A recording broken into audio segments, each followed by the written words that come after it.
Hello everyone, welcome to my YouTube channel KV classes. तो previous video में हमने पढ़ा क्लास 12 एनसीईआरटी बुक का 11th चैप्टर 3 डायमेंशनल ज्योमेट्री में shortest distance between two skew lines. थोड़ा मैंने आपको बताया इंट्रोडक्शन स्क्यू लाइंस का, और उसके बाद अगर वेक्टर फॉर्म में इक्वेशन ऑफ लाइन दी हो तो उस टाइम पर शॉर्टेस्ट डिस्टेंस कैसे निकाली जाती है वो मैंने आपको बताया। आज के इस वीडियो में आपको बताने वाला हूँ कि अगर equation of line vector form के स्थान पर कार्टेशियन फॉर्म में दी हो, यानी कार्य रूप में दी हो, तो उस टाइम पर इक्वेशन ऑफ लाइन वो शॉर्टेस्ट डिस्टेंस बिटवीन लाइन कैसे निकाली जाएगी। तो मान लो कि कार्टेशियन फॉर्म में दो लाइन दी हुई है इस प्रकार से, if given lines are L1 x minus x1 upon A1 y minus y1 upon B1 z minus z1 upon C1। ये आपके पास पहली लाइन है, और दूसरी लाइन है L2 x minus x2 upon A2 y minus y1 upon B2 और z minus z1 upon C2। तो मान लो आपके पास ये दो लाइन दे रखी है आपके पास, आपको मालूम है ये कार्टेशियन फॉर्म के लिए आपके पास इक्वेशन ऑफ लाइन यहाँ पर बस किस में है, कार्टेशियन फॉर्म। और मैं चाहता हूँ इनके बीच के शॉर्टेज डिस्टेंस निकाला जाए, तो आपको थोड़ा सा फॉर्मूला याद रखना है कि फॉर्मूला आपके पास शॉर्टेज डिस्टेंस का है क्या, आप याद रखो। तो D इक्वल टू है A2 minus A1 dot B1 cross B2 और अपॉन में मॉड B1 क्रॉस B2, और इस होल का भी क्या हो जाएगा मॉड, क्योंकि डिस्टेंस तो नेगेटिव होगा नहीं, इसलिए इसका भी क्या लेते हैं मॉड ले लिया था। तो ये आपके पास डिस्टेंस का फॉर्मूला आया था वेक्टर फॉर्म के लिए। तो मैं चाहता हूँ कि ये फॉर्मूला जो है ये कार्टेशियन फॉर्म के लिए भी बन रहा है। तो वैसे तो ज़्यादा सरल ये है कि आप इस फॉर्मूले को याद रखें तो ज़्यादा सरल होगा, क्योंकि जो इसका कार्टेशियन फॉर्म का जो फॉर्मूला होगा थोड़ा सा ऊपर वाला जो पार्ट है ये वाला, ये तो सरल है पर ये थोड़ा सा टफ पड़ता है ऊपर। देखिए इसके लिए आप क्या याद करो कि इसमें A1 A2 B1 B2 कैसे निकाले जाएंगे। देखो सबसे पहले अगर हम बात करते हो फॉर लाइन L1, तो L1 की अगर हम बात करें, इस लाइन की बात कर रहा हूँ, ये जो लाइन पहली है इस लाइन की बात करूँ, तो इस लाइन में जो यहाँ पर देखा है x1 y1 z1, तो ये होता है इसमें गिवन पॉइंट। तो देखो for line L1 given point मैंने कहा मान लो A है, ठीक है, वो हो जाएगा आपके पास x1 y1 z1, ये गिवन पॉइंट हो गया। और जो इसके डायरेक्शन रेशियो है A1 B1 C1, उसके हिसाब से पैरेलल वेक्टर रहा होगा B1 इक्वल टू हो जाएगा A1I plus B1J plus C1K। और इसको भी देखें, अगर इससे भी मैं अगर बात करूं ए वेक्टर, ये आपके पास दिया हुआ पॉइंट है तो इसका पोजीशन वेक्टर ही क्या कहलाता है, ए वेक्टर कहलाता है। तो ए वेक्टर भी आप यहाँ से निकाल सकते हैं, हो जाएगा x1I plus y1J plus z1K। ये पहली लाइन के लिए पॉइंट हो गया, ये पैरेलल वेक्टर हो गया। इसी प्रकार सिमिलरली फॉर L2 के लिए भी आपके पास बात करें गिवन पॉइंट, मैंने कहा यानी इस लाइन पर ये जो दूसरी रेखा के पास है इस पर स्थित ये वाली जो लाइन है इस पर स्थित जो दिया हुआ बिंदु हमारे पास होगा वो रहा होगा बी पॉइंट, मैंने मान लिया, तो वो रहा होगा x2 y2 और z2। और इसका पोजीशन वेक्टर आप लिख सकते हो ओ बी वेक्टर या सिंपली बी वेक्टर, जैसे यहाँ पर निकाल आपके पास है वैसे इससे भी निकल जाएगा। यानी इसको A1 मान लिया, ये क्या हो जाएगा A2 हो जाएगा, ठीक है। तो A2 आपके पास मिल जाएगा। पहले लाइन के लिए जो गिवन पॉइंट है उसका पोजीशन वेक्टर होता है A1, दूसरी लाइन के लिए जो होता है A2 होता है B2, सॉरी A2 आपके पास, ठीक है। तो ये A1 A2 मिल जाएगा आपको इससे, तो आप A2 माइनस A1 की वैल्यू निकाल सकते हैं, ठीक। पर आप अगर चाहते हो कि अगर मैं डायरेक्ट फॉर्मूला लिखूँ, तो डायरेक्ट फॉर्मूला के लिए आपको ये दोनों की वैल्यू तो पता होनी ही चाहिए आपको। मैंने कहा आपके पास इसके हिसाब से, अभी क्योंकि मेरे पास ये फॉर्मूला है, इसी फॉर्मूले के यूज़ से मैं चाहता हूँ कि इन कार्टेशियन फॉर्म के लिए फॉर्मूला निकाला जाए। तो मैंने क्या किया, सबसे पहले A2 A1 की वैल्यू इन्हीं से निकाल ली और B1 B2 की वैल्यू से निकाला। तो ये पैरेलल वेक्टर पहले वाली लाइन के लिए है, तो दूसरी लाइन के लिए पैरेलल वेक्टर हो जाएगा B2।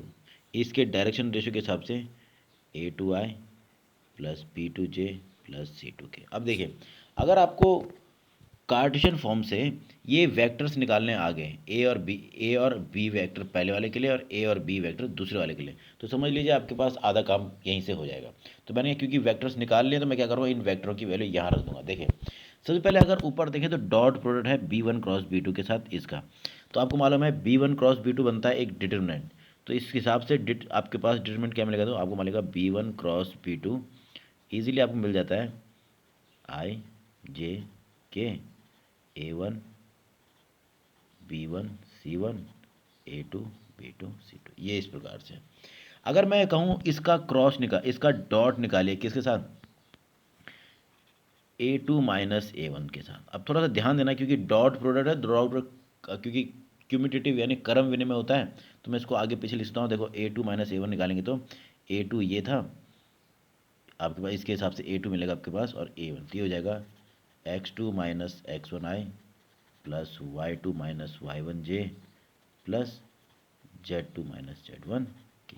तो जब इसका डॉट निकाला जाएगा तो देखो आप ध्यान रखना, जब भी ट्रिपल प्रोडक्ट की बारे में आप बात आती है तो ट्रिपल प्रोडक्ट हमेशा आपको इस प्रकार से मिलेगा। देखिए यहाँ पर जो A2 minus A1 dot B1 cross B2 है, ये जो ऊपर वाला जो फॉर्मूला आपके पास वेक्टर फॉर्मूला था, इसकी जो ऊपर वाले की जो वैल्यू मिलेगी कार्टेशियन फॉर्म के लिए कुछ ऐसे मिलेगी।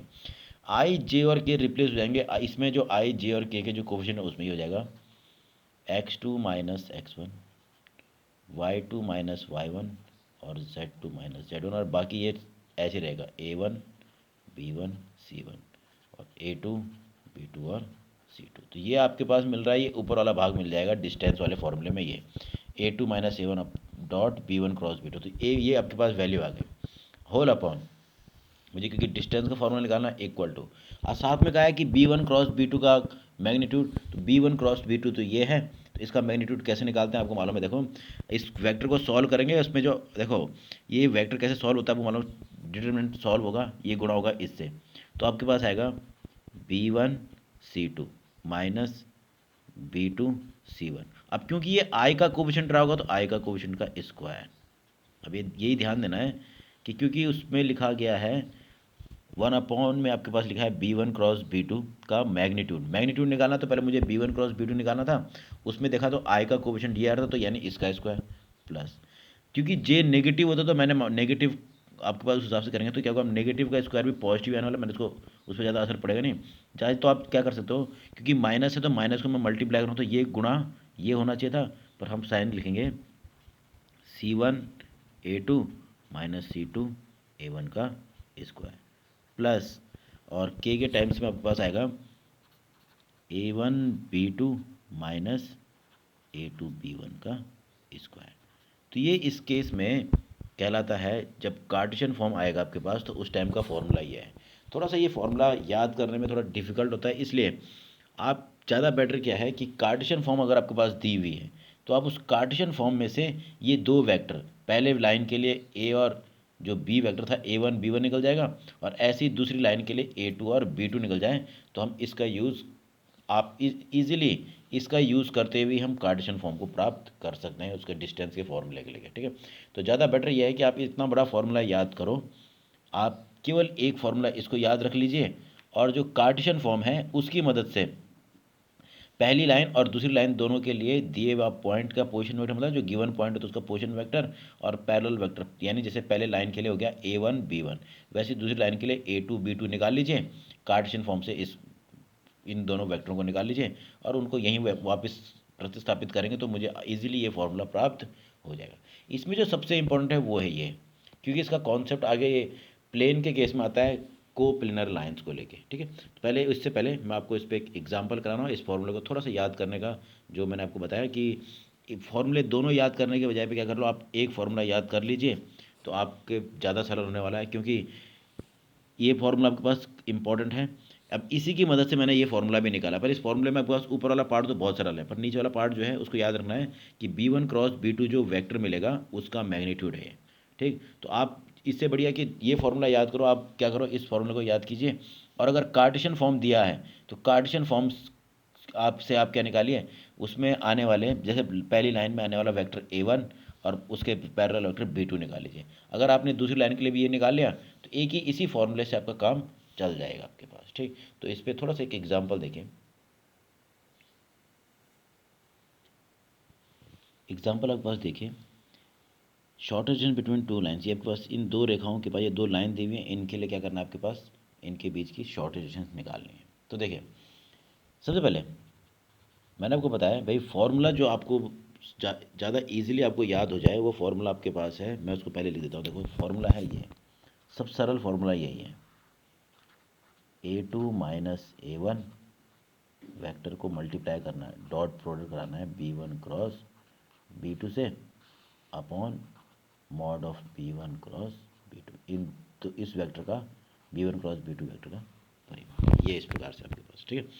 तो सबसे पहले हम क्या करेंगे, ये जो दिए हुए इक्वेशंस हैं दोनों लाइन के, उनकी तुलना कर देंगे जो स्टैंडर्ड फॉर्म है उससे। अब ध्यान क्या देना है कि ये कार्टेशियन फॉर्म में, तो मैं बताऊँ इससे वेक्टर फॉर्म के लिए मैं वेक्टर्स निकालने वाला हूँ, क्योंकि ये फॉर्मूला ज़्यादा सरल है, इसलिए मैं आपको इसी का यूज़ करते हुए बता रहा हूँ। देखें बाकी अगर आप वो फॉर्मूला आप याद कर सकते हो तो वो बहुत अच्छी बात, ठीक। तो देखिए सबसे पहले हम करेंगे इन दोनों लाइनों की तुलना स्टैंडर्ड फॉर्म से। देखो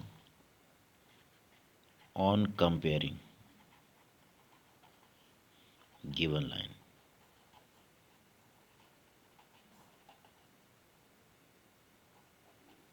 with standard equation of line, जो कि क्या है, x minus x1 upon A, Y minus y1 upon B और z minus z1 upon C. तो हमें क्या प्राप्त होगा, देखो जब मैं इन दोनों इक्वेशंस की तुलना कर रहा हूँ इससे, तो मुझे क्या प्राप्त होगा। देखो सबसे पहले मैं बात करता हूँ L1 की, फॉर L1 पहली रेखा जो L1 है उसकी तुलना अगर मैं इससे करूँ, देखो x1 है यहाँ पर माइनस x1 और यहाँ पर आर +1, तो इस हिसाब से मुझे मिलेगा x1 equal to -1, y1 equal to -1 और z1 इक्वल टू ये भी -1। अब अगर मैं इसकी बात करूं तो ये जो आपके पास होता है x1 y1 z1, ये होता है इस लाइन पर जो L1 लाइन है, ये इसको मैंने L1 कह दिया, ये आपके पास क्या है L2। तो L1 लाइन पर जो आने वाला जो आपके पास पॉइंट है वो है ये, इस हिसाब से गिवन पॉइंट हो गया A, ये हो गया -1 -1 -1। अब ये पॉइंट हो गया, तो इसके आधार पर मैं कह सकता हूँ इस पॉइंट का पोजीशन वेक्टर हो जाएगा ओ ए इक्वल टू, मैंने कह दिया A1 वेक्टर।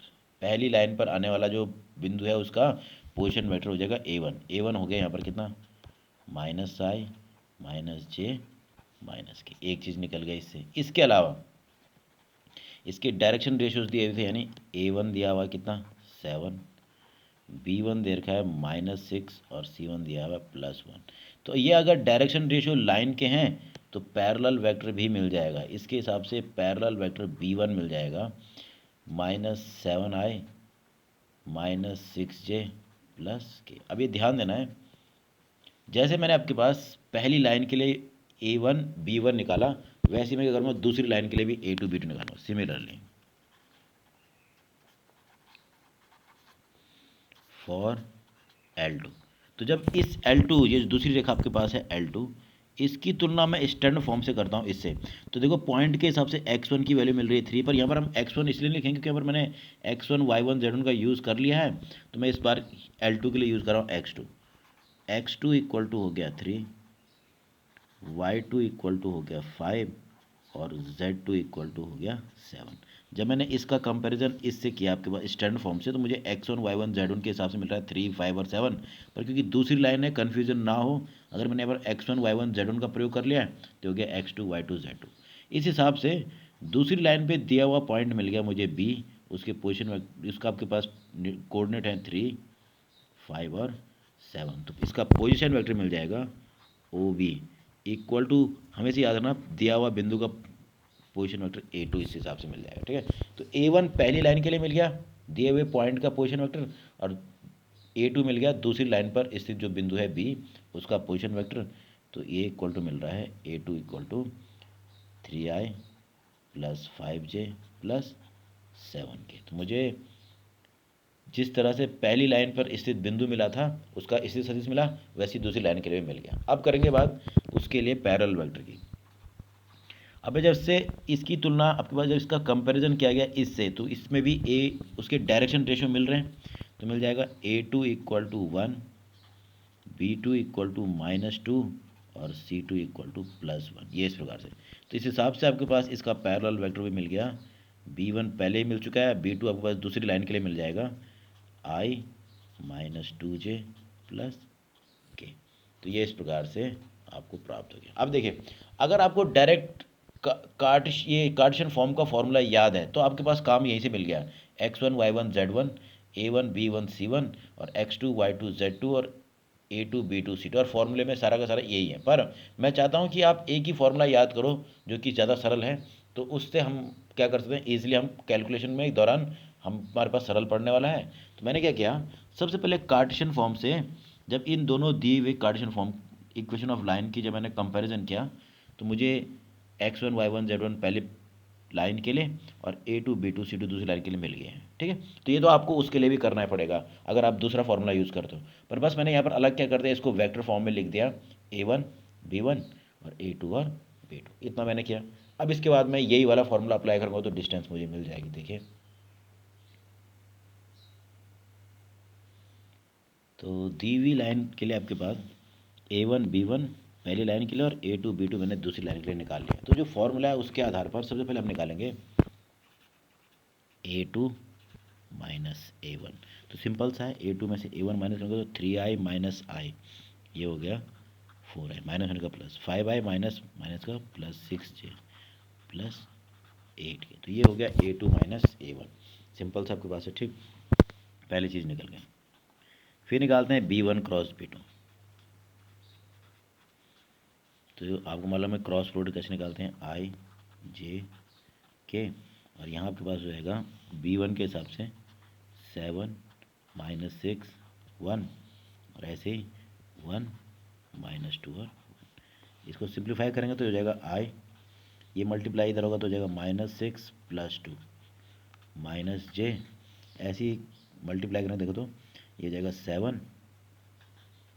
माइनस 1 प्लस के, और ये मल्टीप्लाई तो हो जाएगा माइनस 14 प्लस 6। तो b1 cross b2 equal to आपके पास प्राप्त हो रहा है। देखिए, ये हो जाएगा माइनस 4i, ये हो गया आपके पास माइनस 6j और ये हो गया माइनस 8k। तो ये आपके पास a2 माइनस a1 और b1 क्रॉस b2 निकालिए, क्योंकि फॉर्मूले में मुझे मॉड b1 क्रॉस b2 की वैल्यू भी निकालनी है। तो हम इसका मैग्नीट्यूड निकाल लेते हैं। ये पर आपको मालूम है कैसे निकालते हैं मैग्नीट्यूड किसी वेक्टर का, कि जो i j और k के कोफिशिएंट हैं उनके जो स्क्वायर करके उनका सम कर दिया, यानी -4 का स्क्वायर प्लस -6 का स्क्वायर प्लस -8 का स्क्वायर। तो कैलकुलेट करेंगे तो आपके पास ये आ रहा है आपके पास, देखिए 16 प्लस 36 प्लस 64, यानी आपके पास हो रहा है √160। ये कुछ इस प्रकार से मिल रहा है। ठीक, तो आपने जो फॉर्मूले के लिए चीज़ थी ऊपर निकाली, तो देखो डिस्टेंस बिटवीन स्क्यू लाइंस, ये हम ये भी कह सकते हैं शॉर्टेस्ट, न्यूनतम दूरी का निकालते हैं। ठीक है, तो आपको फॉर्मूला था d equal to a2 minus a1 उसका डॉट b1 क्रॉस b2 के साथ upon mod of b1 cross b2। तो ये आपके पास हो गया। ये इक्वल टू आपके पास मिल रहा है, देखें इस केस में a2 माइनस a1 ये था आपके पास, और ये दोनों का डॉट वोट कैसे निकालते हैं आपको मालूम है, i का कोफिशिएंट i से गुणा होगा तो ये हो जाएगा 4 into -4 plus 6 into -6 plus 8 into -8 whole upon ये निकाला हमने कितना था √160। तो ये इस प्रकार से आपके पास देखिए ये भी आ जाएगा सिंप्लीफाई करके -116 अपॉन √116, या सिंपली हम लिख सकते हैं √116। इसको इजीली आप कैलकुलेट करो तो ये आपके पास आ जाएगा 2√29। तो ये आपके पास आया distance between two skew lines का यूज़ करते हुए मैंने आपके पास दोनों लाइन का जो डिस्टेंस है वो कैलकुलेट कर लिया। अब थोड़ा सा ध्यान देना है कि आपके पास दोनों ही फॉर्मूले हैं, चाहे वो वेक्टर फॉर्म में हो चाहे कार्टेशियन फॉर्म में हो, तो फॉर्मूले दोनों के लिए हैं। पर आपको एक चीज़ याद रखनी है कि फॉर्मूले दोनों के दोनों हैं, पर आप एक फार्मूला याद करो तो ज़्यादा बेटर होगा, क्योंकि दोनों में थोड़ा कन्फ्यूजन हो सकता है कि वो जो दूसरा कार्टेशियन फॉर्म वाला है वो थोड़ा सा बड़ा फार्मूला भी है, खासकर उसका डिनोमिनेटर आपके पास। ठीक, तो इस टॉपिक में हमने जो इम्पोर्टेंट चीज़ पढ़ा है, फार्मूला क्या है, उसके आधार पर क्या क्या पता चला, उसको मैं एक बार थोड़ा समराइज कर रहा हूँ। देखिए, तो हमने पढ़ा आपके पास shortest distance between two skew lines. तो देखिए, अगर वेक्टर फॉर्म में है तो फॉर्मूला है ये, देखो A1 B1 यहाँ से मिलेगा, A2 B2 यहाँ से मिलेगा, और ये फॉर्मूला है A2 minus A1 dot B1 cross B2 upon mod of B1 cross B2। ठीक, ये फॉर्मूला है। अगर कार्टेशियन फॉर्म है तो ध्यान दीजिए, कार्टेशियन फॉर्म में आपके पास क्या होता है, इस प्रकार की इक्वेशन होती है, x minus x1 upon a, y minus y1 b equal to z minus z1 c। अगर कार्टेशियन फॉर्म में लाइन का इक्वेशन, तो उस टाइम का फॉर्मूला ये है। थोड़ा सा दिखने में बड़ा सा है, वैसे याद करना इतना सरल, इतना टफ भी नहीं है, तो सिंपल सा है। देखें, यहाँ था A2 माइनस A1, तो A2 माइनस A1 आपके पास वेक्टर जो 2 पॉइंट फॉर्म था ना आपके पास, उसमें मिला था x2 minus x1, y2 minus y1, z2 minus z1, और साथ में क्या है B1 क्रॉस B2, तो B1 क्रॉस B2 में B1 और B2 के कोफिशिएंट यही थे, A1 B1 C1 A2 B2 C2। ऊपर वाला भाग तो सरल है, नीचे वाला भाग भी याद करने के लिए क्या कर सकते हो आप, इसमें आप समझ लो कि मानो कि यहाँ पर I J और K है फिलहाल, I J और K, तो I J और K जब इस डिटरमिनेंट को सॉल्व करोगे तो I का कोफिशिएंट क्या आएगा, ये इंटू ये, मतलब ये गुणा ये, मतलब B1 C2 minus C1 B2, उसका स्क्वायर कर देना। वैसे ही J का जो आएगा उसका स्क्वायर कर देना, और जो K का आएगा उसका स्क्वायर करेंगे। ठीक, तो ये आपके दो फॉर्मूले हैं वेक्टर फॉर्म के लिए, कार्टेशियन फॉर्म के लिए, दोनों के दोनों किसके लिए हैं, ये आपके पास है distance, shortest distance, distance between skew lines. ये आपको ये दोनों ही फॉर्मूले याद रखने हैं।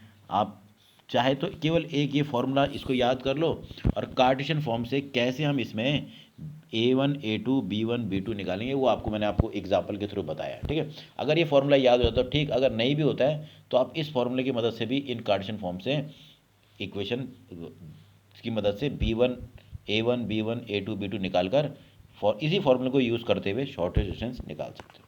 ठीक, इसके बाद एक बहुत इंपॉर्टेंट कॉन्सेप्ट जो इसी पे आधारित था, जो मैंने आपको बताया भी था, क्रॉस प्रोडक्ट इस वेक्टर फॉर्म के लिए बताया था, कार्टेशियन फॉर्म के लिए भी। देखिए, हमने पढ़ा था कोप्लेनर लाइन। कोप्लेनर लाइन कहें या इंटरसेक्टिंग लाइन, दोनों एक ही चीज़ आपके पास होने वाली है इस केस में, दोनों एक ही चीज़ इसलिए हम कह रहे हैं क्योंकि हम कह रहे हैं स्क्यू लाइन्स। स्क्यू लाइन्स मतलब जो पैरेलल नहीं है, नॉन पैरेलल नॉन इंटरसेक्टिंग, पर अगर उनके बीच की डिस्टेंस जीरो, अगर कहने का अर्थ है कि वो नॉन पैरेलल भी है, मतलब पैरेलल नहीं है, और इंटरसेक्टिंग भी नहीं है, पर अगर उनके बीच की डिस्टेंस जीरो होती है, तो अगर वो पैरेलल नहीं है तो क्या कहलाएंगे, वो इंटरसेक्टिंग लाइन कहलाएंगे, और ऐसा तब कहलाएगा जब को प्लेनर होने वाले हैं। तो देखिए, पहले वाली स्थिति में देखें तो उस टाइम पर को प्लेनर इन सबके लिए क्या होता है, हमेशा डी बराबर क्या होता है, जीरो। ध्यान देना, अगर मैं कहूँ को प्लेनर लाइन या इंटरसेक्टिंग लाइन, तो आपको याद रखना है कि उसके लिए क्या होना चाहिए, डिस्टेंस क्या होनी चाहिए, जीरो। और डिस्टेंस जीरो होने का पहला जो फॉर्मूला उसके आधार पर मिलेगा, यानी A2 minus A1 dot B1 cross B2 equal to zero, पहले के आधार पे तो ये मिलेगा। पर दूसरे वाले फॉर्मूले में अगर डी जीरो होता तो ये इधर गुणा होगा जीरो ना, तो आपके पास क्या मिल रहा है, तो वो दूसरे फॉर्मूले के आधार पर क्या मिलेगा, ये बहुत इंपॉर्टेंट है। कई बार क्वेश्चन आता है कि प्रूफ कीजिए कि लाइंस क्या हैं, कोप्लेनर हैं, तो एक तरीका तो ये होगा वेक्टर पर आधारित, और कार्टेशियन फॉर्म के लिए तो कार्टेशियन फॉर्म के लिए हो जाएगा, आपको इस डिटर्मिनेंट को क्या करना पड़ेगा, इक्वल टू जीरो प्रूफ करना पड़ेगा, मतलब x2 minus x1 y2 minus y1 z2 minus z1 A1 B1 C1 A2 B2 C2 equal to क्या प्रूफ करना पड़ेगा, ज़ीरो प्रूफ करना पड़ेगा। अगर ज़ीरो मिलता है ये डिटर्मिनेंट, तो हम कहेंगे लाइंस क्या हैं आपके पास, इंटरसेक्टिंग है या कोप्लेनर। ज़्यादातर आपके पास क्वेश्चन आता है कोप्लेनर के हिसाब से, कि दर्शाइए ये आपके पास रेखाएं क्या हैं, कोप्लेनर है, यानी सहतल्य है, इसे कहते हैं सहतल्य होना, मतलब एक ही तल पर होने वाले। तो ये दो कंडीशन आती है कोप्लेनर को चेक करने की। आप देखें तो प्लेन वाले जो अगला टॉपिक हम पढ़ने वाले हैं वो है इक्वेशन ऑफ प्लेन। तो इक्वेशन ऑफ प्लेन में एक कॉन्सेप्ट आता है कोप्लेनर लाइंस, उसमें भी यही फॉर्मूला यूज होगा। तो उस टाइम पर ये ना बता के मैंने यहीं पर आपको बता दिया कि लाइन कोप्लेनर कैसे होते हैं। अगर वेक्टर फॉर्म दिया है तो ये फॉर्मूला हो जाएगा, और कार्टेशियन फॉर्म दिया है तो ये जो डिटर्मिनेंट है ये इक्वल टू कितना आना चाहिए, 0 आना चाहिए। तो ये आपके पास था 3D में इक्वेशन ऑफ लाइंस, उनके बीच उनके डायरेक्शन रेशियो, डायरेक्शन कोसाइंस के बीच में क्या संबंध होता है। लाइंस के भी दो फॉर्म आपके पास मैंने बताया, पहला था कि जब पॉइंट और पैरेलल वेक्टर दिया हो तब, और दूसरा था आपके पास 2 पॉइंट फॉर्म। फिर हमने पढ़ा एंगल्स, एंगल्स के हिसाब से हमने उसमें एक चीज़ पढ़ा कि लाइन पैरेलल कब होती हैं, परपेंडिकुलर कब होती हैं। फिर उसके बाद है आपके पास shortest distance between two skew lines, skew lines के कॉन्सेप्ट के आधार पर उनके बीच की न्यूनतम दूरी यानी शॉर्टेस्ट डिस्टेंस हमने ज्ञात की। ये दो फॉर्मूले हैं, वेक्टर फॉर्म के लिए अलग, कार्टेशियन फॉर्म के लिए अलग।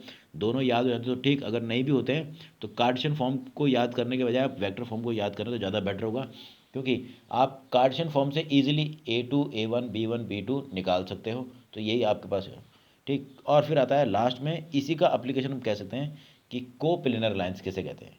तो कोप्लेनर लाइंस के लिए ये दो कंडीशन आपको फॉलो होनी चाहिए। तो नेक्स्ट वीडियोज़ में मैं आपके पास बताऊँगा इक्वेशन ऑफ प्लेन। अब लाइन से बढ़कर हम प्लेन की ओर जा रहे हैं, मतलब तल की ओर जा रहे हैं, तो तल का भी इक्वेशन होगा। ये आगे जाके हायर स्टडीज़ में, क्योंकि हम 3D में पढ़ेंगे तो हमने 3 डायमेंशनल कुछ फिगर पढ़े थे, स्फीयर, कोन और सिलेंडर, तो उसके भी इक्वेशंस आपके पास आते हैं। पर अभी फिलहाल इंटरमीडिएट लेवल में आपके पास केवल इक्वेशन ऑफ लाइन और इक्वेशन ऑफ प्लेन है। 11th में हमने पढ़ा था पॉइंट, इस बार हम पढ़ रहे हैं इक्वेशन ऑफ लाइन, जो ये कॉन्सेप्ट पूरा हुआ आपके पास। और नेक्स्ट वीडियो में बताऊंगा आपको इक्वेशन ऑफ प्लेन।